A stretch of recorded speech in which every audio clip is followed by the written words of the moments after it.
Hey friends, Joe here at Reverb with another episode of Potent Pairings. When we think about effects like chorus and flanger, it's hard not to think about Andy Summers and the Police. The Police, in the early days, combined elements of new wave, reggae, punk, and jazz to create a completely unique sound that made them superstars. By the time the band broke up in 1984, they were one of the biggest bands in the world. Today, we're going to take a look at some of the wonderful guitar sounds that Andy Summers brought to the group and some of the gear that he used to craft these sounds.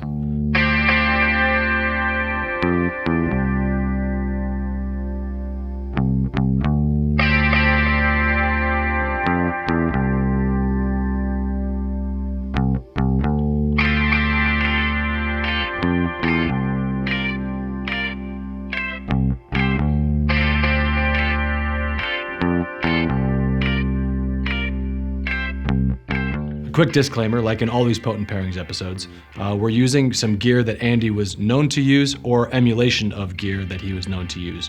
In these massive studios, they had all kinds of gear, so it's hard to say or impossible to say what they actually used on the day, but we're here to try to capture some of the magic, some of the flavor, and have fun doing it. Okay, with that said, let's begin with 1979's Message in a Bottle from the album Regatta de Blanc.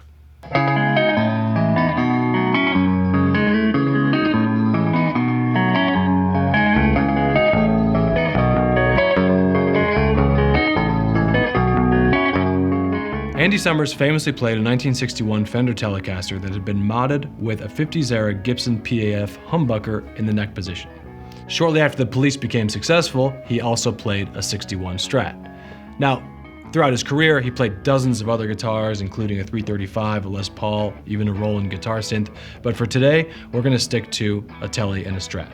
So we have this American Performer Telecaster hum with the humbucker in the neck position, just like Andy's, and we also have a Vintera 70s Strat. On Message in a Bottle, we hear some of the hallmarks of the Andy Summers tone.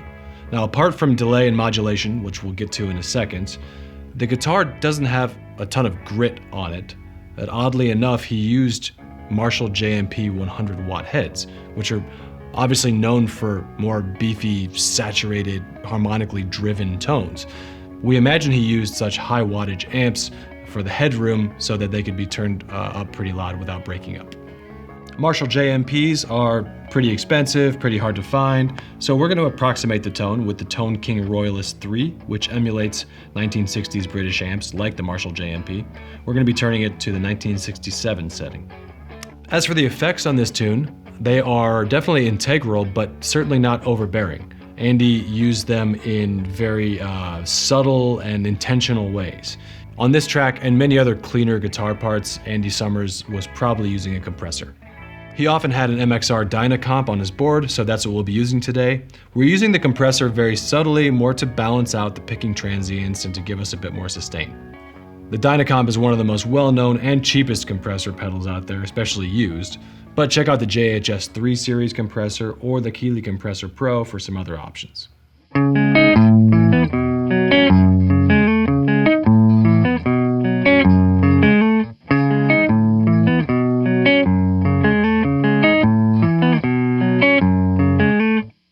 Next up, we hear another common ingredient in Andy's tone, and that's modulation. There are three common types of modulation that Andy used: flanger, chorus, and phaser. Andy Summers seemed to lean more toward the flanger. So we're going to be using a flanger for this tune. The one that he most commonly used was the Electro-Harmonix Electric Mistress, which was also a favorite of Robert Smith. Today we have a vintage Deluxe Electric Mistress, which we have dialed to a fairly subtle setting.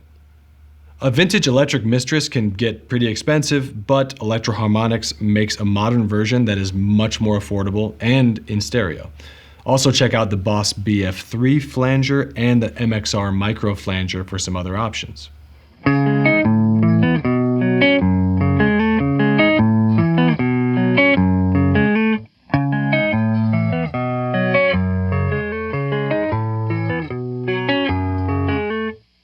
Next, there is some tape delay on the main guitar riff that's panned left in the mix.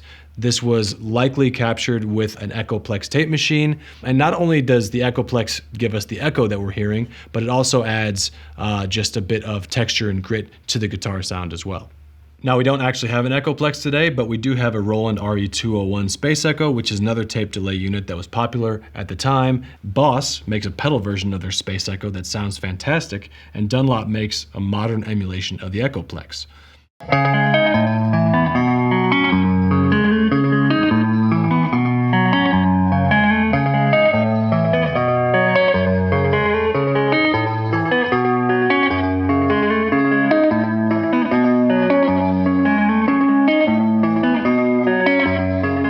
And on the right side, there's a second guitar track that is a harmony of the main riff. It's almost imperceptible.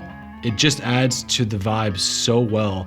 The riff already, with the Andy Summers kind of technique of playing ninths, which we'll get into a bit more in this video, there's already this obscuring of major and minor that's happening. And with the harmony added to it, there's this, what feels like it's hard to tell the direction of the riff. It's hard to tell if it's going to resolve or where it's going to resolve, which adds to this context of like this Lost at Sea, sending out an SOS, message in a bottle theme. It's just kind of perfect. On that second guitar on the right, we weren't hearing any delay, so we turned the delay off, but we kept the preamp going and the compressor and the subtle flanger.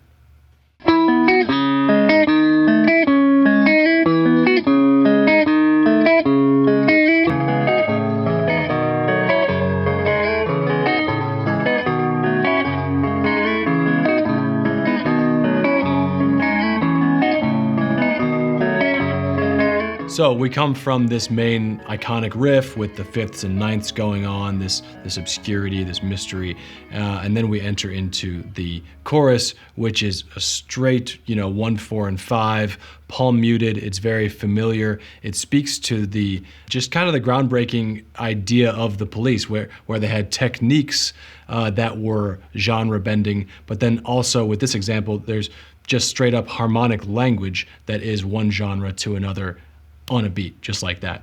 It's palm muted. We added a bit of distortion for it. He used an MXR Distortion Plus.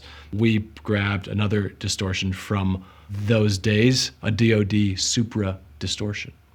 Another cool thing about this chorus part is that the guitars are still doubled. One of them is doing just straight eighths, and the other one is seemingly favoring the fifths of the chord just a little bit on every other beat, creating just a cool motion in the double.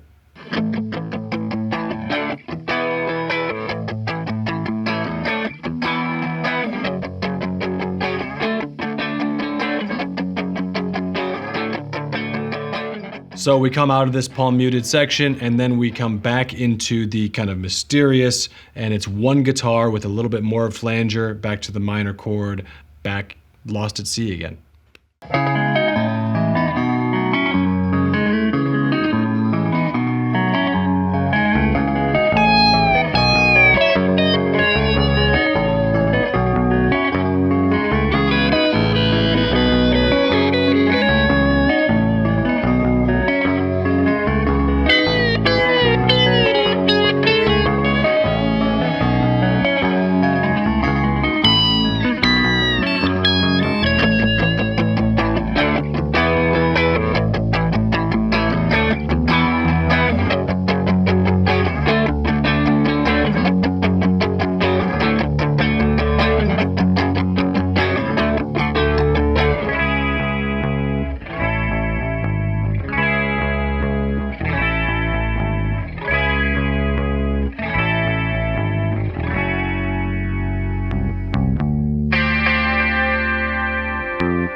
Next up, Walkin' on the Moon, also from the 1979 record Regatta de Blanc.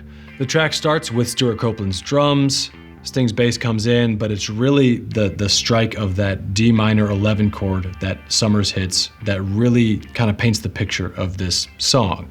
That's when the whole band comes together in this sparse arrangement. And it's worth noting that yes, these effects are super cool that he's using, but the harmonic language, the voicings that he chooses, add so much to the flavor here. it is technically minor, but an 11, or a lot of tensions for that matter, what they do is they obscure a leaning of major or minor. So it creates more mystery, it creates more obscurity, and these chords can be questions rather than resolutions. And a combination of that kind of harmonic language or voicing of a chord with a subtle flanger or phaser or whatever, that's where magic happens. That's where the magic happens, and you can have a sparse arrangement that's very meaningful and intentional.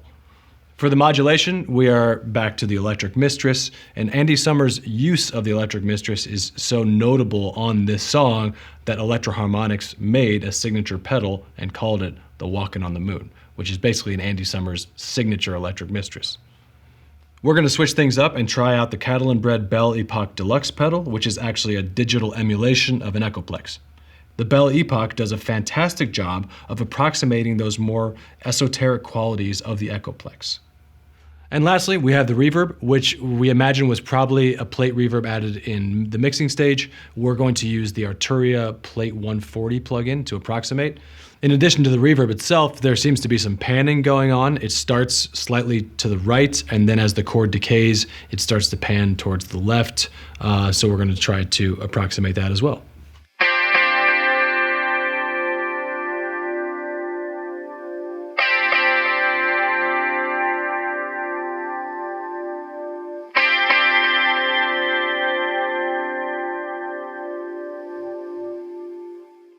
As the track builds, Andy Summers is doing the quintessential reggae guitar technique with striking the chords on the upbeats. There is a bit of saturation from the amp and a bit of grit from the tape delay preamp going on, but other than that, the tone is pretty dry.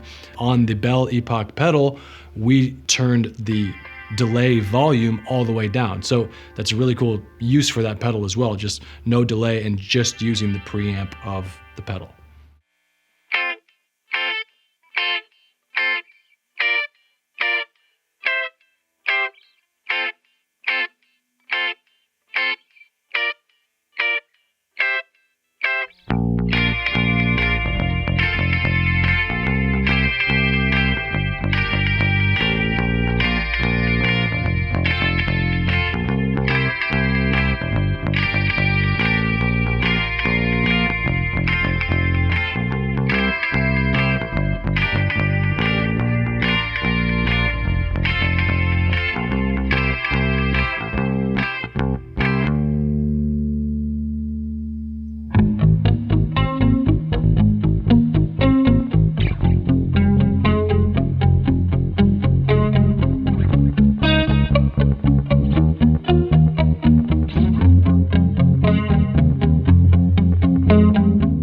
And the last song that we're going to cover today is perhaps the most iconic of any Police tune, Every Breath I Take, from 1983's Synchronicity, which ended up being the Police's last record.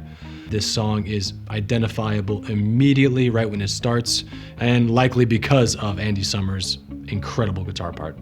This song and this guitar part are genius in so many ways. We can see from the shapes of the guitar part that they are similar to Message in a Bottle. He is adding a third onto these chords now as well. So we have a 1, a 5, a 9, and then a 3. So the third does push these chords a little bit tonally towards major or minor, depending, but with the ninths, it still is creating mystery, and I think in this case, even though it's in a major key, it's creating some melancholy, and it's creating just some general wonder around the tonality. Also, it's worth noting that the chord progression of the song, the main progression, is 1, 6, 4, 5, something that at this point we have heard for decades in 1983. This is one of the most common chord progressions ever written in pop music, in Western pop music. And yet, the addition of the ninths with these chords and the half-step dissonances between a ninth and a minor third, it creates something entirely different. And this does not sound like a familiar chord progression when it is arpeggiated through in the way that Andy does it. Another thing that I just have to note here is that it sounds like the pleasant sound of this part, it sounds like it's maybe simple to play. And Some of the chords are kind of simple to play. Some of them definitely are not. And the stretch that you have to make for the second chord, the F minor 9, is really difficult. Right now, I don't even want to do it like in an air guitar setting. While Andy was pretty famous for using a flanger, he was also well known for using a chorus. His use of chorus in the days of the Police definitely coincided with his use of the Roland JC120 Jazz Chorus amplifier. Speaking of the Jazz Chorus amplifier, true story. The effect we know of as chorus actually originated as a built-in effect on the Jazz Chorus. Once the effect proved to be popular, Roland created a pedal version called the Boss CE1 Chorus Ensemble, which is actually the very first Boss pedal. So a lot of history was made with the Jazz Chorus. Luckily, we have a JC120 here at Narwhal. You'll hear definitely a cleaner and almost more DI'd tone compared to the Tone King, as the JC120 is a solid state amp. This definitely coincides with the kind of polished up sound of Synchronicity as well. As you probably guessed or maybe already knew, there's also some delay on this tone. As opposed to what we just talked about with Walking on the Moon with the more triplet dub rhythm delay, this one is more kind of straight eighth note and just right down the middle and mixed just beneath the dry to a perfect effect. We got our hands on something that Andy used, the MXR analog delay. These aren't easy to find, but we found one. But then we came here and we plugged it in, and it was making all kinds of other noises that were not preferable to the tones of Andy Summers. It looks great though, but we had to settle for the RE201 for the delay on this. But we dialed in a straight eighth note, and can you fix this for us? You.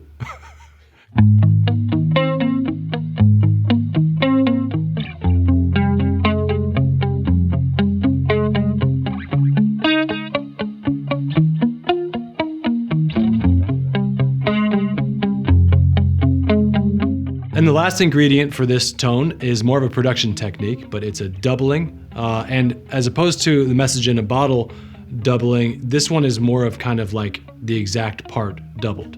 Now, we talked about this in the Oasis video too, whereas even when you go for an exact double, there will still be natural human imperfections which add to the vibe of what you're doing. That those moments that are not exactly perfect make for a beautiful dialogue in the doubling of an instrument. There's also some chorus. We were going to use the Boss CE3 chorus. Andy was known to use this pedal, probably when he wasn't playing through a jazz chorus, but since we had the JC120 here, we just plugged it in and it sounded good through that, and so we decided, play it through the jazz chorus. If you have a jazz chorus, play it through that.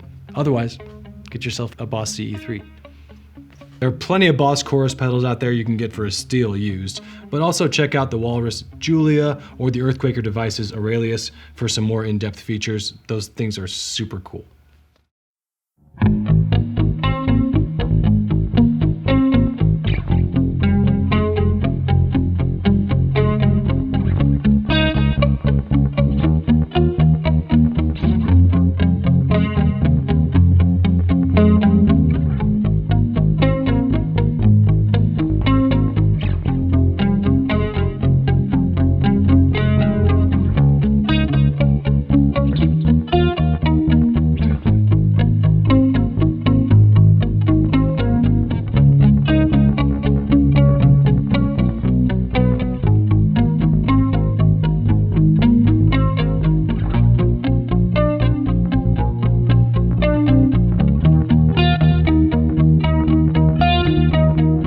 So, this has been great fun talking about some Andy Summers guitar tones.